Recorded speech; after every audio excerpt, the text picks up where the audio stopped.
Father Patton, may Pope's appeals for Holy Land touch hearts of world leaders. Following Pope Francis' renewed appeal for a ceasefire in the Israel-Hamas war, the Custos of the Holy Land highlights the power of prayer for peace and urges world leaders to heed the Pope's pleas. Father Francesco Patton, the Custos of the Holy Land, has expressed his appreciation for Pope Francis' most recent appeal for peace, pronounced at the Angelus prayer on Sunday. "In God's name, I beg you to stop, cease fire," appealed the Pope. "I hope that avenues will be pursued so that an escalation of the conflict might be absolutely avoided." Sensitivity of children to suffering. Father Patton, who listened live to the broadcast of the Angelus, told Vatican News that he hopes the Pope's appeal will touch the consciences of world leaders.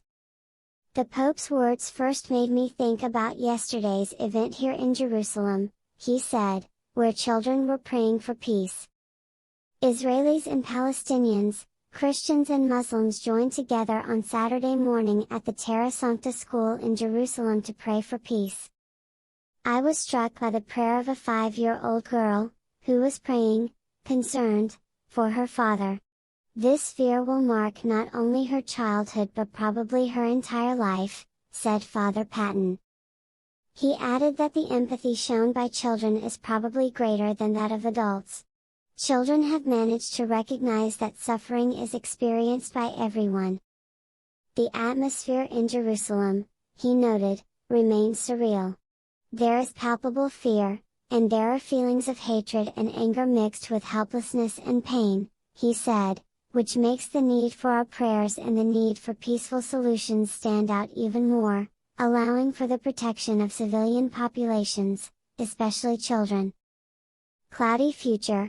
Father Patton also reflected on the enormous tragedy of those who have lost their lives, noting that at the beginning, referring to 7th of October, there was a horrible slaughter of Israeli civilians living around the Gaza Strip, with thousands of victims and 250 kidnapped. "Now, in Gaza," he added, "we are close to 10,000 deaths, of which nearly half are children. This is a tragedy that should touch the consciences of everyone, even those in power in this world, men and women who can also have a strong influence on immediate and future decisions," he said.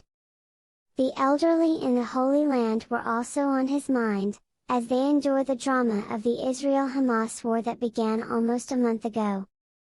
Their concern is for their children and grandchildren. "They don't think about their future but that of their loved ones," said Father Patton.